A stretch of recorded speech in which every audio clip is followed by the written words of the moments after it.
Fuck going on, everybody? It's Brick. I'm out here rocking with Mikey T, the movie star. Y'all tap in. Let's go. But yo, man, what's going on, Brick? I got BrickBoyDior on the channel for the first time. Welcome to Report Card Radio, man. Hell yeah. What's going on? And Brick, for everyone who may not know, can you tell them a little bit about yourself? Tell them a little bit about BrickBoyDior. Shit, I'm from West Palm Beach, Florida. I'm born and raised. Shit, 22 years old. Had just turned 22. Making music like what? 3 years now? 4 years now? Just a little less. Since the end of high school. Shit, but I just be doing me, bro. Same shit. Fast cars, money, and dirt bikes. That's about it. Yeah, that's what's up. I seen one of your first hustles was actually, moving some bikes and shit like that, making a profit. But let's start off from where you grew up. Can you tell me about growing up in Florida a little bit? What was the scene like for you? Shit, it was cool, bro. Like, realistically, skateboarding had kept me out the way of a lot of shit, like a lot of trouble that I could have got in when I was young. Because me and my homeboys would just, you feel me, link up at the skate park instead of out doing dumb shit. And I already know my ass would have fucking ended up in the ground with a lot, but nah, shit's cool, you feel me? Like, I got a good group of friends that I grew up with that made sure they kept me out of trouble and shit ever since the jump. And shit, bro, we just skate every day. That's what we did most of the time growing up. Just skate and ride dirt bikes, literally. Yeah, I had some friends who skated back in the day. I never really skated like that, you know what I mean? But with Lil Wayne bringing the skate culture really into hip-hop, everyone that's in the hip-hop culture pretty much has, been okay with the skating shit. It's kind of like a popular thing nowadays, in the culture. Soulja Boy put it up at his crib. Yeah, for sure. When I buy my first house, I'm finna build a skate park in that bitch. For sure. So going from there, how did you actually get started into making music? What inspired you to actually get into the game? Shit, I've been involved in music my whole life. Like, my mom had forced me to, like, play instruments and shit because she thought that shit would make me smart. But in reality, that shit just made me want to make music, you feel me? I was tired of being the person that just played the instruments. I wanted to be the spotlight. Like, my whole entire life, I liked being the spotlight, whether it was football, baseball, anything. Like, I always liked being the spotlight. I like when people look at me, you feel me, and see me. I don't know, that's really, like, self-centered, but I guess that's how I am. So when I was young, I played the piano, violin, cello, bass. And I played them for a while. I had went to school for the bass, the stand-up bass. Like, that's how I got into a couple schools. Not a couple, into one school. That's how I got into school, was through music. So eventually it took me from making music to using my voice and making the music, you feel me? Yeah, when did you actually first get into the studio? Shit, I started fucking around in high school. I don't remember exactly when, but end of high school. What year did you graduate from high school? I don't know. 2018? 2018. I was supposed to graduate 2018, but I got kicked out of the school that I was going to graduate then. And then had to go to a couple other schools, like kept getting kicked out of schools in like a certain, like in like a couple month time span, got kicked out of a couple schools. So I had to graduate from like some alternative school. So you never got to walk with your class? Hell no. Nah, I didn't get to walk with my class either, man. Nah, yeah, I wouldn't even have been able to walk. I would have never graduated if I didn't go to the alternative schools because I had like I graduated with like a 1.5 GPA. And then I think the graduation requirement is a 2.0 in Florida. So you were just kind of like not going to school, ditching out, you know what I mean? Kind of using school. I'd never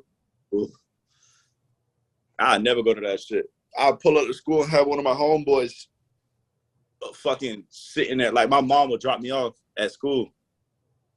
And I had one of my homeboys in the parking lot waiting. So I just walked to my homeboy car and cleared. Yeah, that shit's crazy, man. You came into the scene hot, July 2019 with Hundreds, tons of cash and guns in the video. How did it feel putting out your first video on your YouTube channel? That shit was cool, bro, to be real. Like, that was like the first video that I had woke up, called my homeboys, and I was like, yo, let's shoot a video today. That shit teed up, you feel me? Like, we was just all lit as fuck, and I was young at that time. I mean, I'm still young now, but I was young. I was 19, I was a teenager, you feel me? So it's like, we was just some young, lit jits, like, popping on some rich shit. That shit was fun. Ben Him followed about a year later. What was the holdup in that? I noticed that July 2019 came Hunnits, but then it took like almost about 11 months to put out your next joint, Ben Him. Were you figuring out some things? What was going on with you? Yeah, figuring some shit out at that point, to be real. Like, I remember in that year, I was trying to like get some buzz behind singles before I started dropping visuals, you feel me? Like, I was trying to get pushed before I started putting myself out there with my face, you feel me? I was trying to get people to hear my voice before seeing my face type of thing. And it worked, I ain't gonna lie. Because I remember from Hunnits to Ben Him, the fan base that I had was drastically different. So after that, we get Life of Brick. That drops, and this actually did about 5 times, maybe more than Ben Him. You know, what started to change for you after Life of Brick dropped? Shit, that shit, bro, my whole entire life had changed at that point. I ain't gonna lie. I dropped that bitch and started going viral on TikTok. Like, and that I dropped that bitch independently, you feel me? So it's like, I was in my bag at that point. Not, like, I was living in Miami for 6 months. Everything was just lit. Like, that was a good part of my career. Did anyone from the industry actually reach out at that point? A lot, bro. Too many to count, to be real. Yeah. I had got signed off that shit. Oh, word? That's what you actually got signed off of? Yeah, because there was a couple labels trying to sign me. And one of my partners from back in the day had actually signed me. Now, before we get into that, Brick, I want to talk about the iced out teeth. You know, earlier in your career, I saw you with the golds. When did you decide it was time to level up and get the diamond? Shit, I was over the golds. I mean, I still wear the golds. I still got them shits, but it's like this shit a trophy, you feel me? Put diamonds in teeth, that's a trophy. It's like that. And when I got these bitches, I earned that shit, you feel me? I earned that trophy. So I had put them bitches in my teeth. I was gonna go perms, but nah, I ain't get.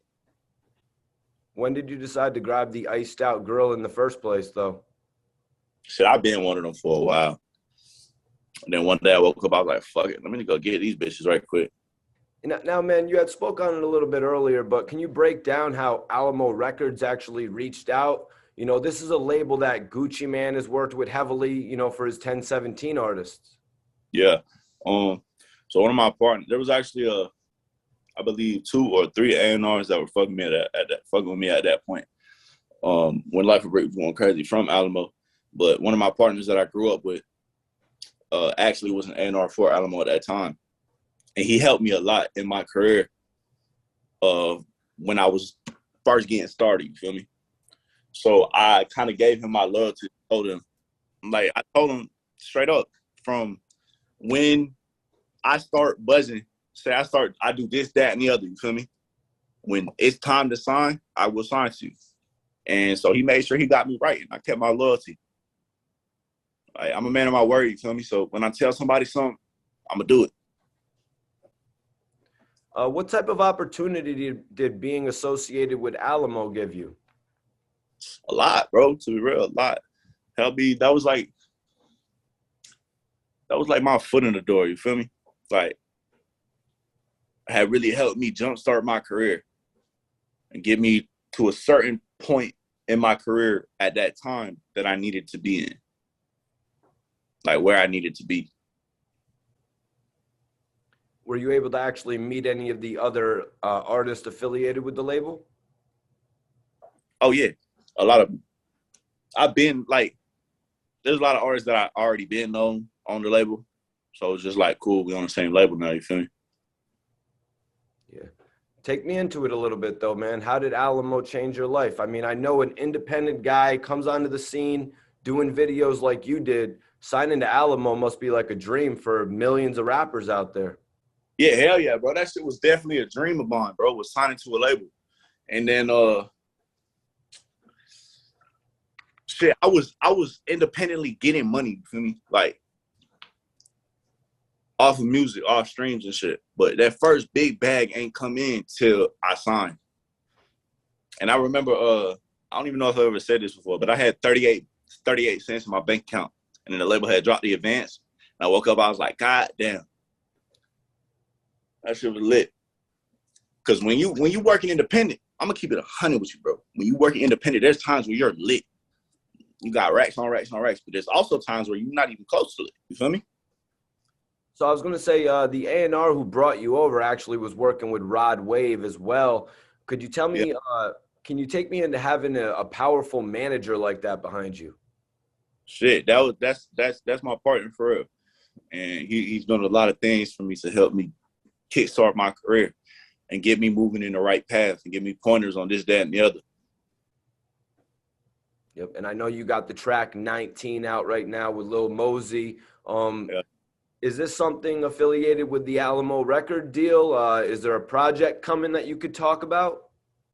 Nah, that's not through labels at all. You feel me? That shit is that shit was just off like me and Mosey just chilling, you feel me? We was just in the O. 19 with Lil Mosey, man. How did this record come about? Shit, we was just chilling at the crib in Miami and just chilling at the crib and fucking Mosey was like, yo, let's go to the O type shit. Or he had a session or some shit. Me and my bro had put up on him and then we just went to the O. And then I had already recorded that bitch and it had an open on it. And I didn't know who, and I knew the song was finna do shit by itself. But I wanted to put somebody on the song and I didn't know exactly who to put on the song. And then we was just in the O and I had played that shit. You know, get on that bitch. I was like, yeah, he ate that bitch. He spazzed on that. I fuck with that shit. Yeah, man. How does it feel to be sharing the track with Lil Mosey, who has made quite a name for himself, you know, over the past few years in the game? No, yeah, that shit lit. Feel me? I got a lot of respect for bro. He did his thing. He puts in his work. His music fire. You feel me? You said you guys were just kicking it. Like, how did your relationship, you know, start in the first place? Shit, how we met? Oh, we met on Fortnite. Fucking playing video games. Through like one of my homeboys, pretty much, but that's what's up, man. I don't really know much about Fortnite, but was he lighting your ass up or something like that? Were you lighting him up? Is that how it was? I fucking remember. Yeah, man. So honestly, man, is this something that you're just doing to release as a single, as you said before, or are you planning an upcoming project, as you said you've been really putting effort towards? Yeah, I got a lot of unreleased songs right now. Okay, so what my fans like is like songs with hard hitting 808, you feel me? Like turn up music. But I don't like making music like that no more. I mean, shit, I got a lot of that shit in the vault, but I like using my actual talent and making music that will last forever. So that's what I've been doing recently, and I got a lot of shit like that. So I want to start putting shit out like that. This was kind of this track has been like wanted by my fans for a real long time because I had posted a picture with Mosey a while ago, and I had listened to it on my story a while ago. I don't remember the exact date, probably over a year ago, and ever since then I get DMs every day like, yo, drop this shit, drop this shit, drop this shit, this, that, and the other. So I wanted to get the fans on that one, and I also wanted to start putting out melodic music. Not that song isn't as much melodic as my other stuff, but you already know. Yeah, I wanted to say that Forget About You seemed to be a major departure, you know, from your usual stuff. I was feeling it. What's the reaction been for that? Shit, everybody who that song didn't do as well as I thought it was gonna do, because that was like a weird part of my career. And I had just wanted to put that bitch out. That song gets a lot of good feedback. Everybody who gives me feedback on that song is like, oh, make more music like this. Yeah, man, you could just tell, like you were saying, with the melodic tone to it. And you know, I want to commend you on getting sober. You know what I'm saying? Yeah. Hell yeah, bro. Let me get I ain't on like that. even so many people, but I was in rehab. I had went to rehab, and it was a good little escape from the world. Obviously, I hated being there. I couldn't leave, but it got me sober, bro. I'm still sober to this day. I ain't even drank no alcohol, none of that shit. And that shit, that's hard for me because I was drinking a lot of motherfucking alcohol from the moment I woke up every day. Yeah, man. So you still rap about the vices like lean, even though you're not using it? Are you going to still continue to rap about, you know, the stuff like that from your past? I mean, shit, it's like if a memory come up or song and I want to put it in a song, hell yeah, I will. But it's like, I don't know, yeah. It's like just shit from my past, bro. Like my past is good because it turned me into the person I am today, but it's also really fucked up. So I definitely talk about my past more. What was it about Chief Keef that actually inspired you as an artist? Shit, man, he just lit. Even when he was a jit, he was lit. So it's like, I don't know. I've been fought with his music. He's probably one of my favorite artists. I want to work with bro one day, for sure. How has it actually felt watching him go from being on a major label to, you know, practically going independent? Shit, that's something I want to do, you feel me? Like, I still want to be doing this, that, and the other, doing good and be independent. I know you said that you'd been to a couple Chief Keef shows. I think it was through management that you said you had gone to him. But, Yeah. you know, in the past, I filmed for Chief Keef. I filmed when he performed at King of Diamonds and another one at Revolutions in Fort Lauderdale. But could you give me a little bit of insight being behind the scenes at a Chief Keef show? You know, I was always in front of the stage. To be real, I don't even really remember much. I don't even know how many shows I've been to. I don't know, but the last one that I remember, my actual manager to this day used to throw shows, and he had booked Chief Keef minute ago, and that shit was just lit, bro. That shit was just teed up for sure. Yeah, man, it was dope being around all those artists performing in Miami, Fort Lauderdale. It's really the hub for all these artists. Like Machine Gun Kelly came through, Chief Keef, Little Durk. You know, Little Durk did his thing. I want to say it was, you know, an inspiration seeing Little Durk going from, you know, promoting This Ain't What You Want in all the Florida clubs to now having the #1 album in the country. Who have been some other artists that inspired you? Lil Wayne for sure. I grew up with listening to Wayne. Shit, not really many people. I got a lot of artists that I listen to, but mainly Chief Keef and Lil Wayne. Yeah, yo, it was crazy that day. It was actually at the Pop That video shoot in Kendall. Lil Wayne came onto the video set riding a skateboard, and that's the day I was like, damn, skateboarding is officially cool in hip hop.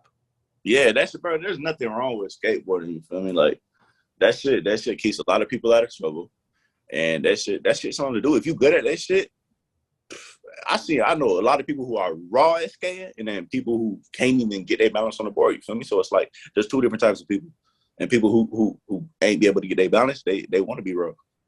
What has been your take on the Florida hip hop scene, man? We've gotten Trick Daddy, we've gotten Rick Ross. You know, from Triple X to Kodak Black, man, we got a variety of music.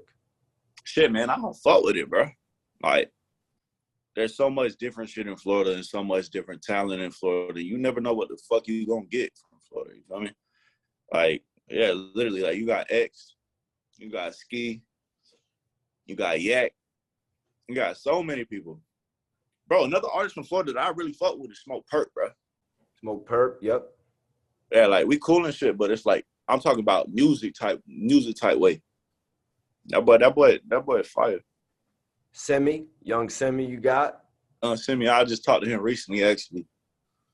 Who else? Glock 9, Glock 9. There's a lot of artists coming up out of Florida, like North Florida and shit. That people, them motherfuckers be sliding shit. I found some dude on the internet yesterday. What's his name? Broke as fuck too. He was on live with somebody, and I clicked on it, went through his music. His music hard as fuck, man. There's so many artists coming up in Florida right now that's fire.